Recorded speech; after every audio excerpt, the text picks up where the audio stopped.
Hey there, alright. I'm feeling a little bit better today. I'm still a little feverish, but I'm not having as much trouble formulating thoughts, although I am having a lot of trouble actually articulating those thoughts, so bear with me.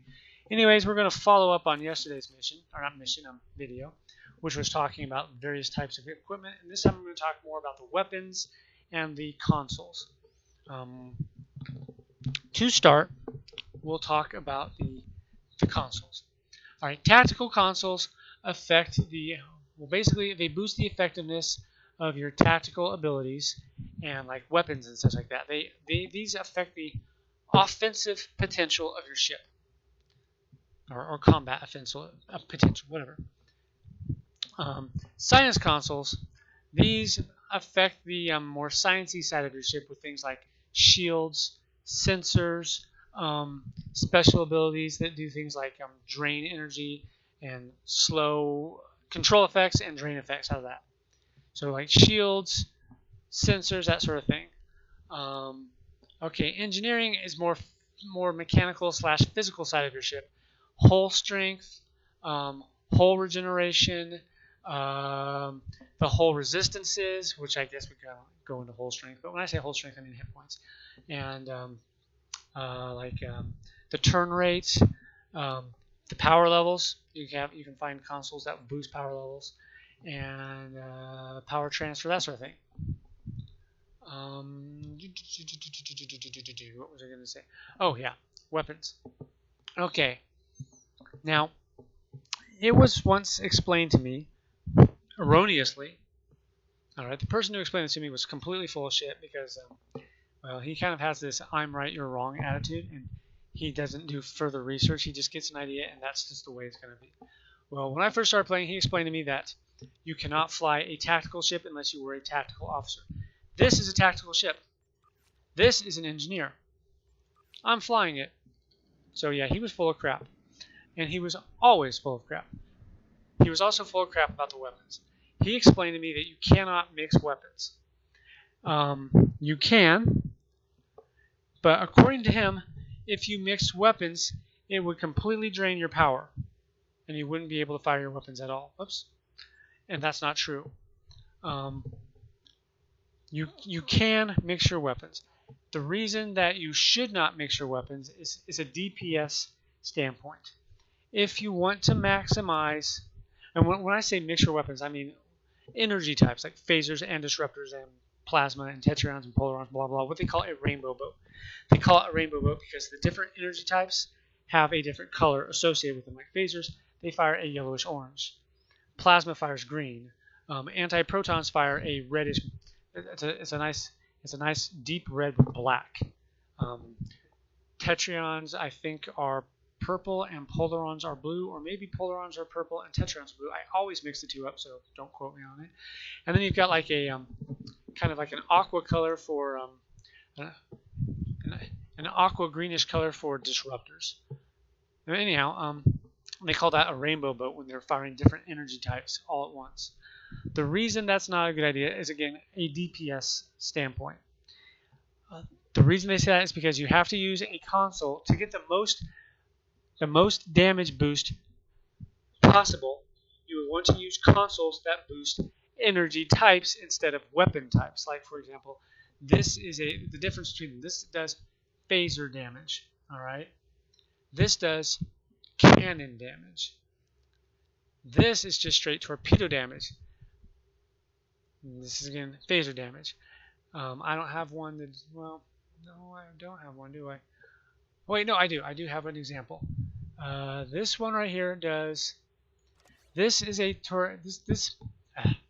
see, I told you, still stumbling over words.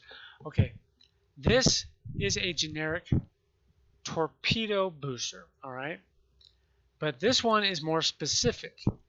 This one doesn't care if it's a torpedo, but as long as it's a projectile that does. Wait, that's quantum. I don't want quantum. I want the one that was beside it. Idiot. This one wants transphasic damage. Now, if you look at them, this one is a Mark 7. This one is a Mark 7. They're both the same mark. But this one boosts torpedo damage by 10%, the generic one. And the specific one boosts transphasic projectile weapon damage by 15%. That's a 50% larger boost. And it's the same mark, so mark doesn't come into play here. So using a torpedo booster instead of a transphasic booster is bad.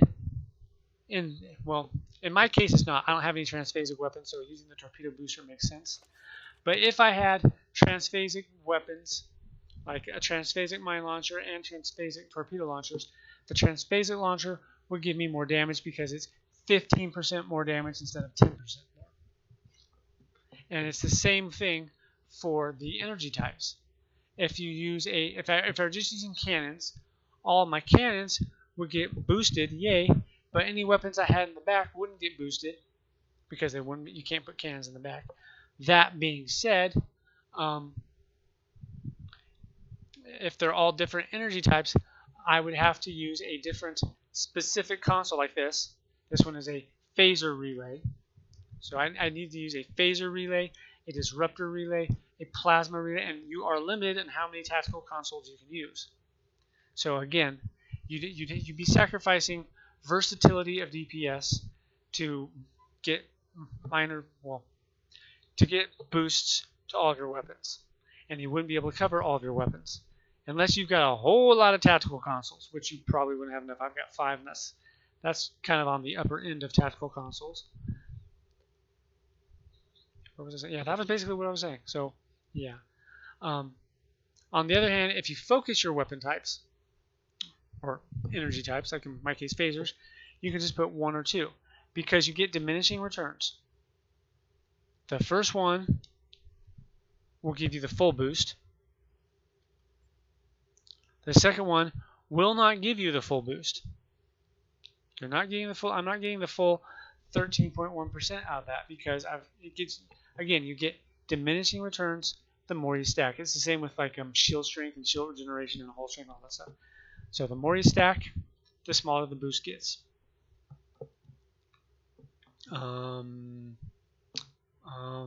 Yeah. Oh yeah, I was going to talk about the weapon procs. Okay. The different energy types have special abilities in addition to like their bonuses. For example, well, what I mean by bonuses, I'm talking about like this thing right here. Let's go to details. I'm talking about these bonuses, chance and damage. This one is just a flat damage bonus, or a flat bonus to damage dealt. So this does more damage than a normal Mark 11 cannon would do because it's got that little bonus damage on it. But in addition to that, it's a tetryon weapon, so tetryon weapons drain the shields. All of the shields. See down here? Excuse me, got the hiccups again. God, those are getting really damn annoying. To target, 5% chance. Okay, every time you hit the enemy with a tetryon weapon, specifically this tetryon weapon, you have a 5% chance to do 361 point blah damage to all shields of your target. All shields, meaning if you shoot them in the back, it will hit all 4 of them for bonus damage. That bonus damage is roughly half, well, a little more than half of what the it's more than half of what the actual standard damage is. I said that poorly. Basically, it does bonus damage to the shields. Okay. I don't believe this damage is affected by shield resistances either. I don't think it is because it doesn't specify a damage type. It just says flat damage. I could be wrong about that, but I don't know. But anyways, the damage that it dealt, the special damage dealt in this case is a little more than half of what the normal damage of a shot is. I say special damage because this is damage done by the special ability of the weapon. Phasers have a chance to knock a subsystem out for 5 seconds, and normally the chance is 2.5%. It's 5% chance on this one because they're resonating. Resonating tetryon dual heavy cannons have a higher than normal chance to drain the target shields, which is double the standard chance, which still is not a very high chance. But if you were to mix and match, you can stack You can stack a bunch of different special effects on your energy attacks. However, by having all phasers, every hit has a chance of landing that proc, the same proc. So if you have a really good proc that you really hope that, God damn it, this is getting so frustrating because it's like I'm trying to say just a simple fucking sentence and I can't. I can't. It starts off and then it's like running a fucking marathon. I take one step and then I trip and break my ankle right there. This is so goddamn annoying. Okay, so I'm gonna say it one more time. If you have a really good proc that you really want to take effect, for example, you really like the Tetryon proc that drains all their shields, or has a chance to drain all their shields. Stacking a lot of Tetryon weapons on your ship would make sense because then every time you're hitting the enemy with rapid fire, like cannons, they fire rapid fire. They're kind of like a machine gun. They're like do-do-do, do-do-do, do-do-do, do-do-do. Okay. Well, each little burst that hits them, do-do-do. That's 3 bursts every time you fire. That's 3 chances, 5% each of activating that proc. So if you have 3 cannons like I do, do-do-do-do-do, do-do-do-do-do, do-do-do-do, that's every time I fire, that's 3 bursts of 3 shots. Or 3 little projectiles. That's 9 potential hits when I fire. That's 9 potential procs. Okay? That's not to say I have a 45% chance because that's not how percentages work. They're not cumulative. That's 9 5% chances. So this proc will be taking effect more often, is what I'm trying to say. To me, it makes more sense to stack a single proc or at most 2 different types of procs because you have a higher chance of those procs activating than stacking your entire ship with different procs because then you only have like a 5% chance per weapon firing. And that's of that specific proc. So one phaser, every time you fire that one phaser, there's a 5% chance of knocking out an enemy subsystem. And the different procs, just real quick, like what they, if you, damn it, it's happening again. Each proc goes as follows. Phasers, chance of knocking a random subsystem, I repeat, random subsystem, offline for 5 seconds. So you can take the enemy's weapons, energy weapons out, their shields out, their engines out, their auxiliary power out for 5 seconds. The problem with that proc is that you don't know which subsystem is going to be knocked out. It could be the engines. It could be the weapons. If it's the shields, hooray, for 5 seconds, they don't have any shields. That's cool. You're going to be doing more damage. If it's their engines, you're going to be hitting more often for 5 seconds because they're not going to be moving. And that's doubly cool because if they're not moving, for example, if you were to knock their rear shields down, the smart thing to do would be to just turn so that instead of shooting the rear shields, you're now shooting their right shields. But if you knock their engines out, they can't turn. So you're still going to be doing more damage. And you're going to be hitting more often because they're not actually moving, so their defense rating has gone down drastically. Okay?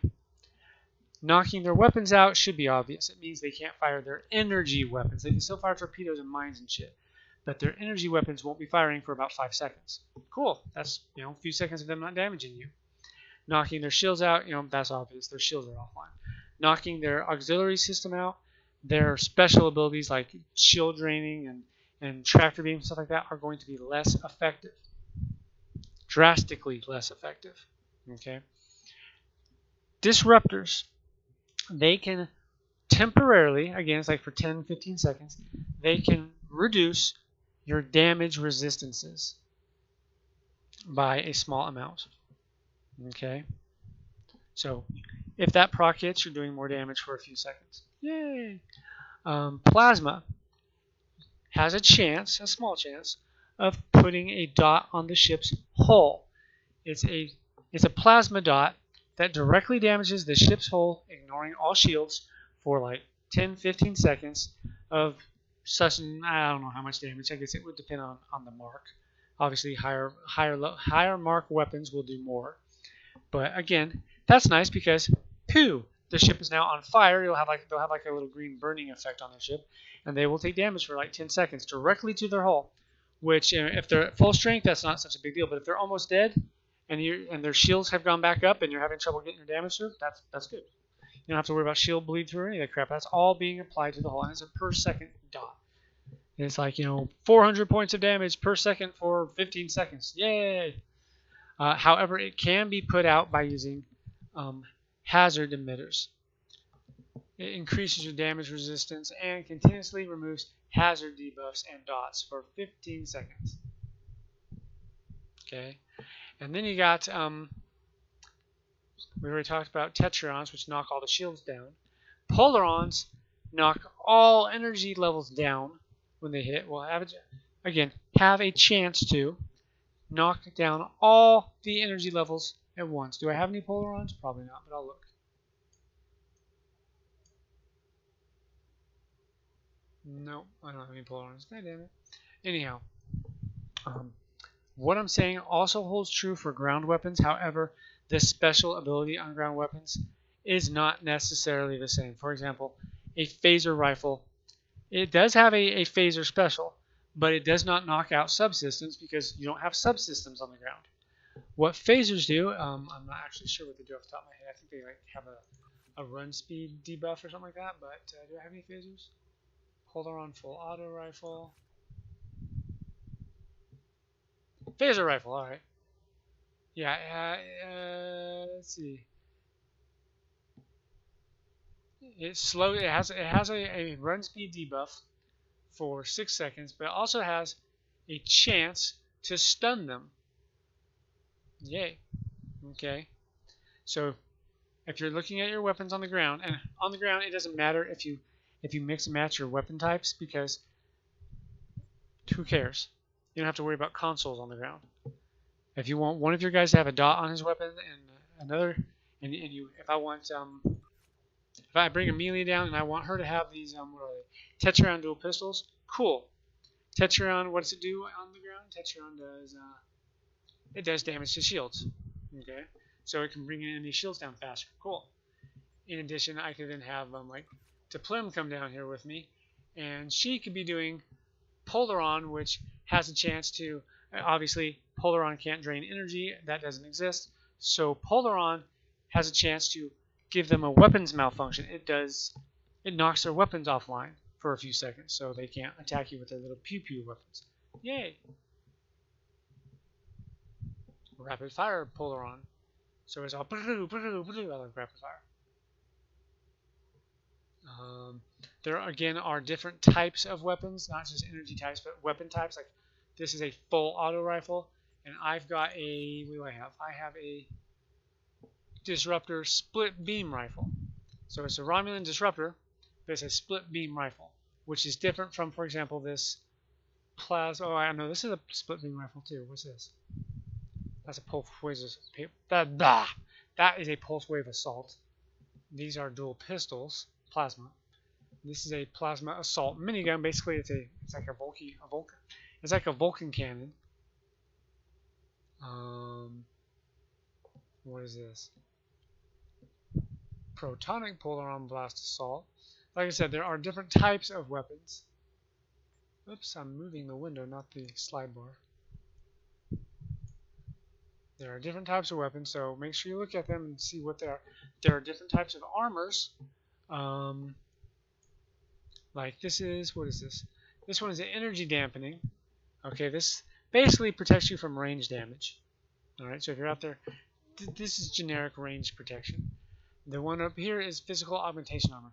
This is for someone who's going to be doing a lot of melee attacks. It boosts your physical damage from melee attacks, but it also gives you more physical and kinetic protection and only minor energy protection. So you're going to be taking less damage from melee attacks, and you've got a little bit of protection against ranged attacks, but not as much because you're primarily supposed to be in melee range fighting enemies, and they will most likely be doing things like using their rifle butt attacks and stuff like that.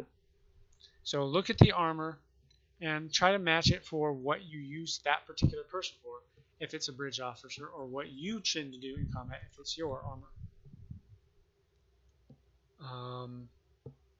Shields, not really. There are different types of shields, but it's usually like a specialty. Like there are shields that have a bonus called REV, which is revenge, which is a chance that when you take damage, when your shield takes damage, there's like a 10% chance of reflecting that damage back on that person, part of that damage back on them.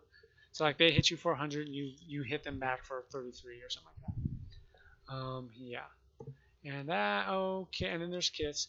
What kits comes down to, again, like armor, the main difference, well, no, like shields, the main difference with kits is the bonuses that they have. Mine have armor and K-perf, which is armor expert, which increases my resistances, and K-perf is kit performance, which improves the performance of my kit modules. Kit modules go in the kit, obviously, and the kit module has to match the kit type to a certain extent. The kit type has to match the player type. I'm an engineer. I can only use engineering kits. I can't use tactical or science. That means I can only put engineering or universal modules on my kit. Universal can go in any kit. Otherwise, you can't put a science module in an engineering kit or a tactical module in blah, blah, blah. Okay. The different modules have different abilities on them. Like this is a shield recharge module. So this gives me the ability shield recharge, and it tells you what it is on there. Shield heal, 100 shield regeneration, 18% resistance for 3 seconds, and it has a 10%, excuse me, fucking hiccups, god damn it. 10-second recharge. Okay. And then of course the different color tells you what the rarity is. Rarity, you know. Higher rarity, higher stats, blah, blah, blah. I don't really need to explain that to you, I don't think. But once again, it comes down to examining the stuff you get. Just because you get something that has a higher mark doesn't mean it's an upgrade. Alright? I mean, there are some armor types that are really cool, but some of them are parts of armor sets. Like, for example, is it you? Her weapon is part of a set. Now, I don't actually have that set on her right now. She's only got the first part, which is the rifle. So swapping out the rifle or the armor or the shields doesn't really have a bad effect on her because she doesn't have any of the set. Basically, what I'm trying to say is you can get set bonuses off of set items, set pieces, and in some cases, getting an upgrade to your armor or shields would actually downgrade your character because the set bonus may or may not be worth keeping. And by removing a piece, you may lose the set bonus, depending on which set bonus we're talking about. Like, let's examine this a little more closely. More details. All the way down here at the bottom. These, okay, if I have, see, set 2, set 3. This means if you have 2, oh wait, I have Jim Hadar armor. Okay, so I do have 2.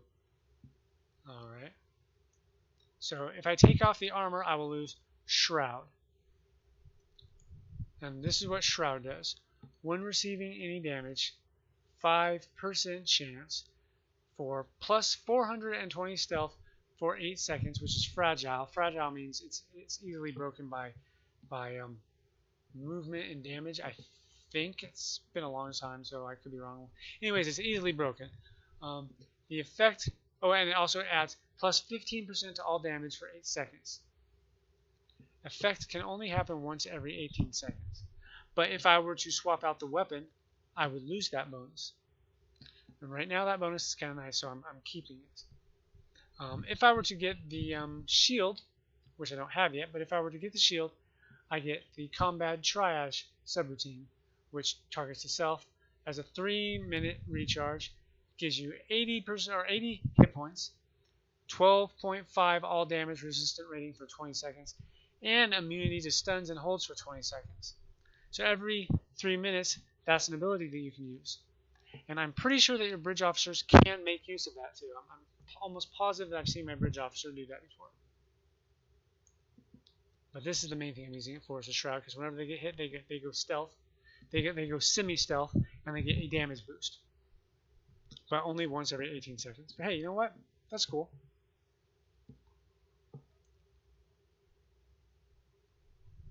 That is, it's a cool weapon. It's a full auto pull-on rifle. Yay. Ugh. Basically, someone said to me, and they were completely and utterly right on this point, this is a very easy game to play. It's easy to pick it up. But there is a ton of information that you need to learn if you want to master it. And they're right. This game's easy to play, difficult to master, because there's just a lot of information to take in. I'm just scratching the surface. I mean, the stuff I'm talking about right now is pretty easy to... you just look at it. There it is. Well, there you go. But some of us have more have mental issues lately, and the simplest things can be difficult for us to understand because our brain just doesn't want to connect. It's all like, I know what that means. It's kind of like I was listening to a YouTube video, and the girl was speaking Japanese. Now, I speak Japanese. I can read and write and speak Japanese. Not fluently by any stretch of the imagination, but I mean, it's one of the reasons why I prefer watching my anime dubbed and not subbed. I speak enough Japanese that if I'm watching a sub, I understand enough of what's being said that I can pick up the mistakes in the subtitles. Although sometimes they're not mistakes. Sometimes it's simply a localization choice. They're trying to get something across. And it's like, I understand that. But other times they're just flat out fucking wrong. And I can speak just enough Japanese that I can pick up on that.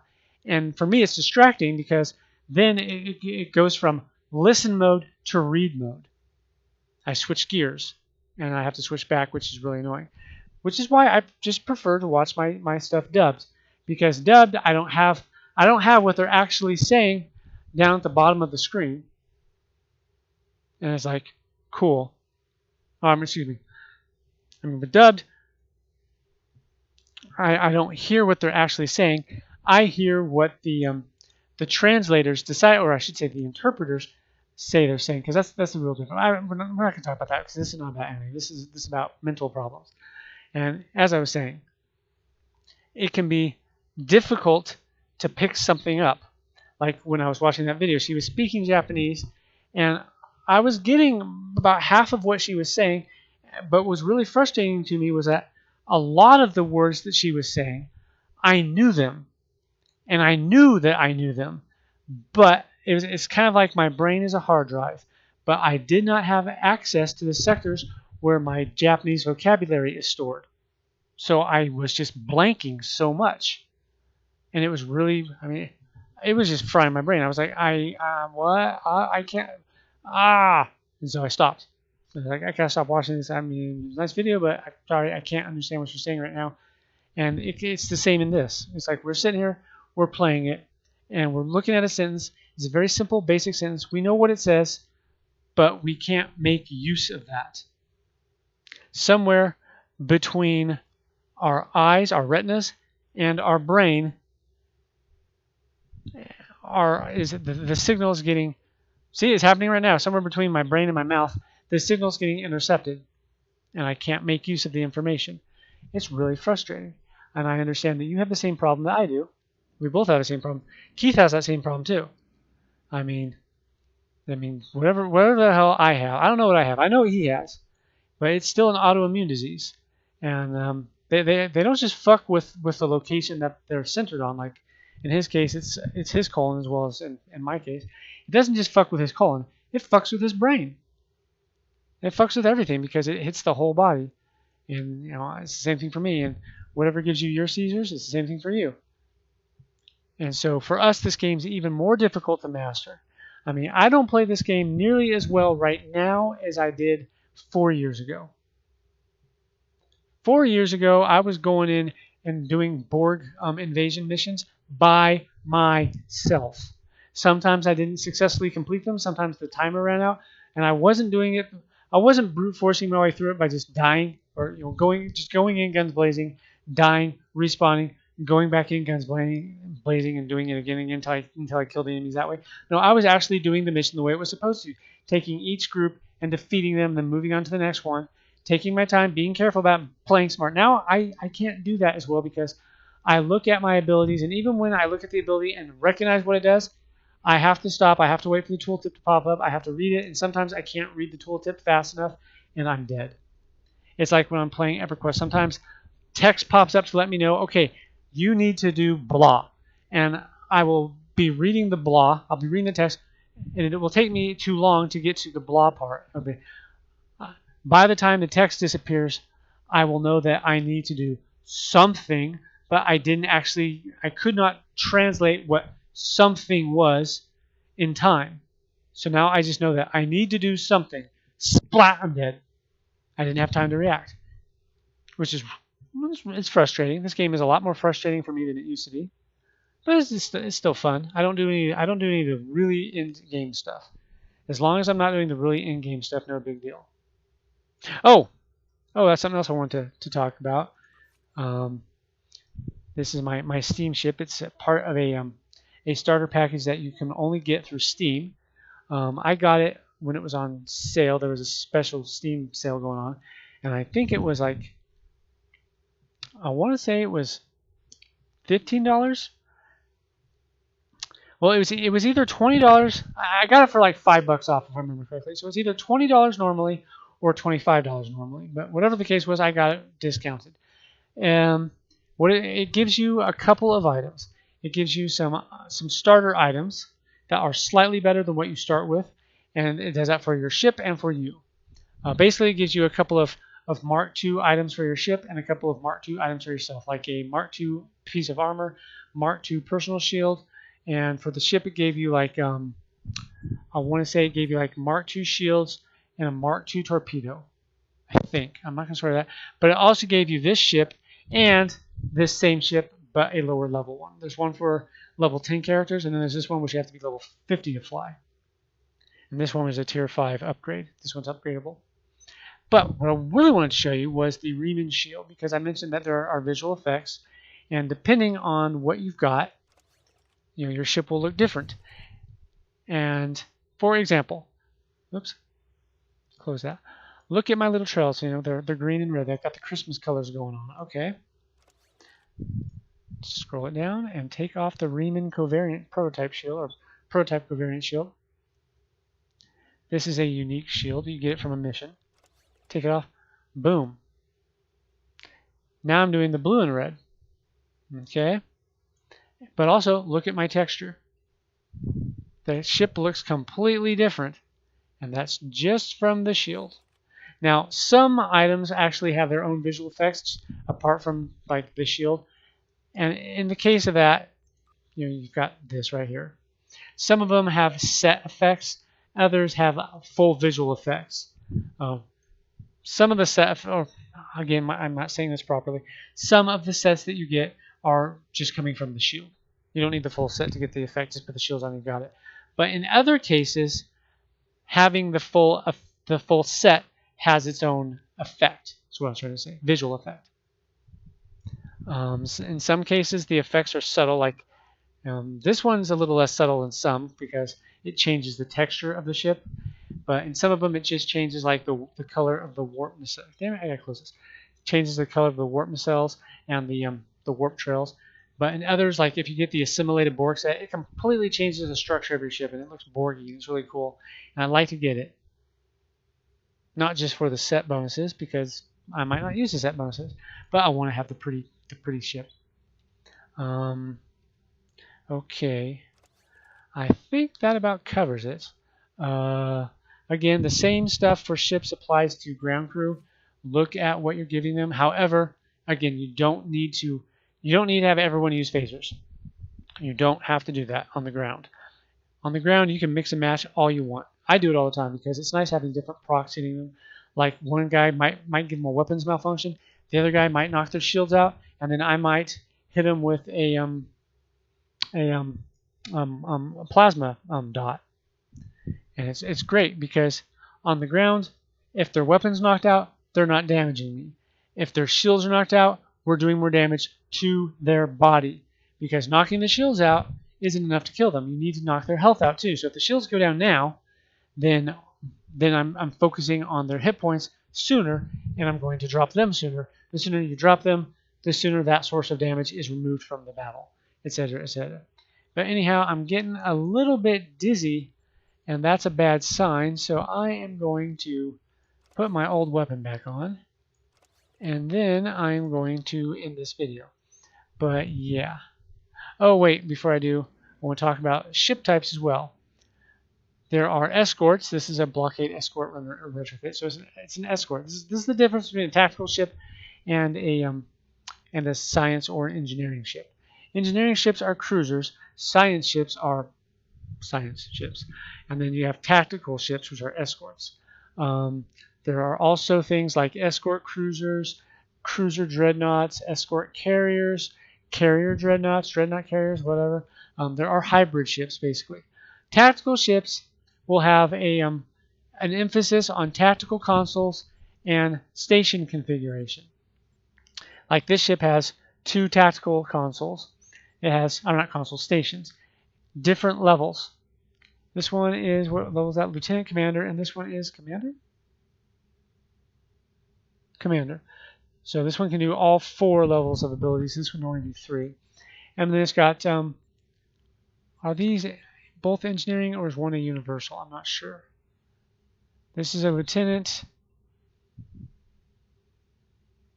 Is that an engineering console? Can you give me my mouse pop-up, please, game?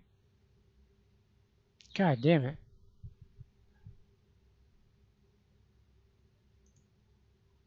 Lieutenant Engineering Station. Yeah, when in doubt, just click on the little thing here. And this is also, okay, so this one has 2 tactical stations, 2 engineering stations. Both engineering stations are the same rank, so they can both give me 2 abilities. And then it has 1 science, so science is the underdog in this one. And it's an ensign, the lowest rating.